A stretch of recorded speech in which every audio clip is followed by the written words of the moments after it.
Say good morning to you. Thanks for joining us on the Fox Local live stream. I'm Greg Lee. We are in our KTVU studios here in the Bay Area. I want to get you caught up on some of the top stories we are covering this morning. As we said, tributes are continuing to pour in for the Reverend Jessie Jackson, the civil rights icon and two-time presidential candidate, has passed at the age of 84. Also, more than 1,000 skilled trade workers are hitting the picket lines at Cal State University campuses across the state. As you look at this live picture, we're there with their demands. And the Bay Area getting pummeled this morning by a cold storm system. Heavy rain and thunderstorms moving through, making a mess out of the morning commute. You can watch that radar in the corner of your screen as we discuss. As we said, we want to begin with the death of Reverend Jessie Jackson and his impact. We are grateful to be joined by the mayor of Oakland, Barbara Lee, this morning. Mayor, it's good to see you. Appreciate you taking the time with us. Thanks for giving me a chance to be with you. It's a really very difficult day. I am heartbroken. My condolences and love go out to Jessie's family. I know one of his sister-in-laws actually lives in Oakland, and it's quite a moment. It's a moment to reflect upon his meaning and his life, but as a way also to be clear about what we must do in terms of making life better for everyone and trying to change the world. And that's exactly what he did. Yeah. And Mayor, as you reflect, I would love for you to tell us a little bit about what the Reverend and his lifetime of activism and impact meant to you. I met Reverend Jackson in 1972 at the Black Political Convention. And from that day forward, I worked with him on a variety of campaigns, marches. He was a man who really wanted to deal with and dealt with systemic issues of racial inequality and economic inequality, justice and freedom. And so Reverend Jackson also was a very astute person with regard to politics, and he knew the power of the vote. And I worked with him during his 1984 campaign, and in 1988, I was the director, his state finance director here in California. And he taught us what voter registration was about and why that empowered people to have a voice in our own democracy, our own country, where we didn't have one. He registered over 7-8 million people in his campaigns. He also was a world leader, and I have to say, I have been with him abroad. I was a monitor during President Mandela's election, and Reverend Jackson was there helping in the campaign. He stood by President Mandela. He worked with so many people around the world to try to ensure that hostages were released. I remember once he negotiated the release of hostages from Iraq. I was at the airport, met him there, and he talked about we're part of the world community, and so we have to fight not only here and abroad, here at home, for equality and justice and freedom and dignity and democracy, but we must fight abroad. He brought prisoners back from Cuba. I was at the airport when he brought them back. He was a person who wanted to communicate what it meant to work with everyone. That's why he coined his organization, the Rainbow Coalition. And I have to take a moment to salute and remember Supervisor Wilma Chan and Butch Wing. That's when I met them during Jessie's campaign, and we became friends. And Jessie talked about why everyone had to work together if we were truly committed to making life better for everyone. He was a personal friend. I visited him on December 26th last year in Chicago. You know, he officiated at the marriage of my son, Craig, at Mills College. And he had not seen my granddaughters. And so we all spent the day with him, and he was so happy. He couldn't verbally communicate, but he could shake his head. He squeezed their hands. He smiled. He felt so happy to see them there as a result of the marriage that he put together. Reverend Jackson also understood the consciousness of people and the spirit. You know, he coined the term African Americans. He knew that that was an empowering kind of description of who we are as Black people.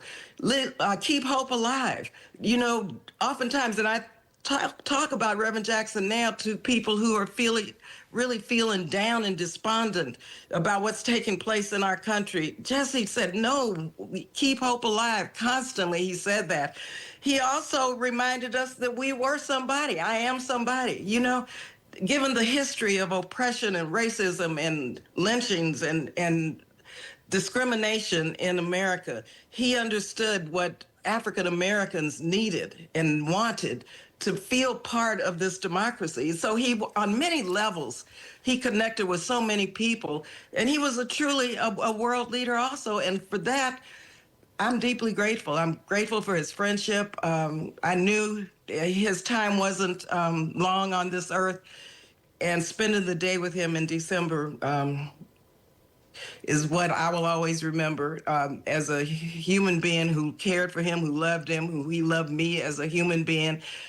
And finally, I'll just say he visited my mother. Yesterday was my mother's, the anniversary of my mother's 11th passing away. She died on February 16th. And Jessie went to the hospital. He prayed with her. He prayed with me. He came out here to visit her because he knew how much she meant to me. Now, that was Reverend Jessie Jackson. Yeah, so many remarkable anecdotes from you, both personal and professional. Mary Lee, I want to ask you that Bay Area was such an epicenter for the civil rights movement. You were a big part of that. You talk about the Black Panthers, this being the birthplace of the Black Panthers. How much of an impact did Jessie Jackson's voice and role play in what we were seeing in the Bay Area? His voice was powerful. He was larger than life.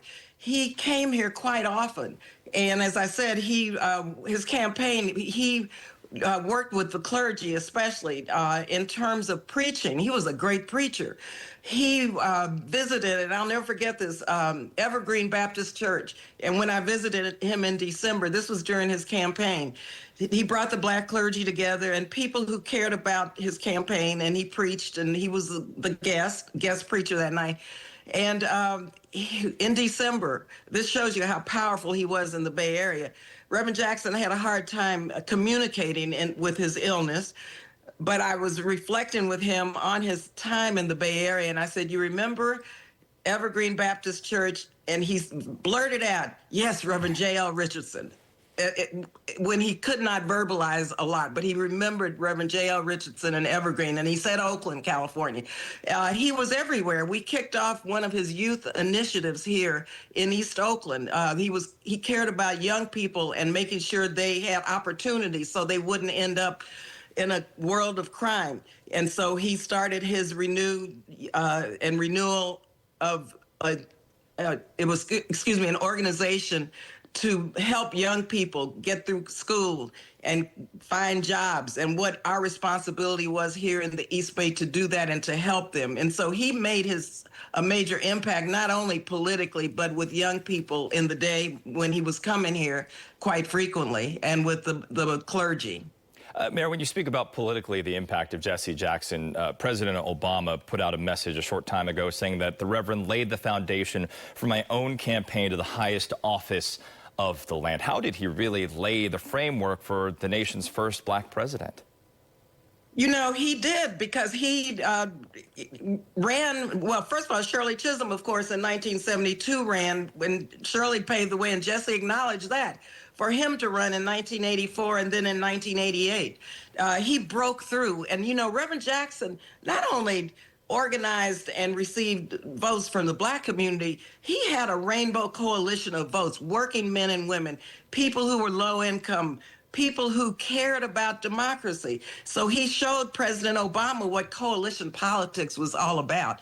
And he really helped him in his campaign. And I'll never forget, in Chicago at the convention, Reverend Jackson was there, and I'm sure you have the footage of him feeling so overwhelmed with President Obama winning the nomination. And then when he was in Chicago at his victory celebration, Reverend Jackson cared about President Obama, and President Obama looked up to him. And that just shows you how we have to make sure we work with the next generation. We must bring people along and help encourage young people to make sure they understand why their voice and their involvement is extremely important, because of Reverend Jessie Jackson, Obama is.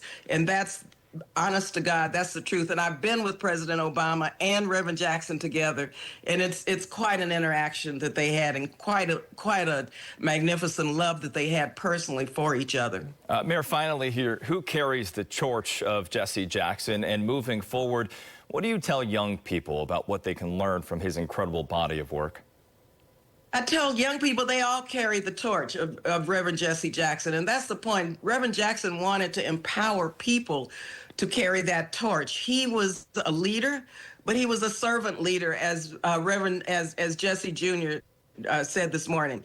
He was a leader who served the people, and he wanted young people and others to get involved in politics, but also in civic activity, in providing help to people who needed help. It wasn't only politics. He thought and he showed young people how through service you become politically active, and then by their deeds shall you know them. Maybe some will recognize that they want you to run for office, not that you just jump out there and run for office. And so he was a role model, and his legacy, and I'm communicating this now to young people, I hope, that his legacy lives. And when he says, I am somebody, when he says, let's keep hope alive, when he says, I am an African American, take that to heart. You know, do the work of justice for everyone, because that's what's going to change this world. Yeah, remarkable tribute. Oakland Mayor Barbara Lee, longtime East Bay Congresswoman and a personal friend of the Reverend Jesse Jackson. Thanks so much for taking the time on this day. Thank you so much. Thank you. All right, we're going to take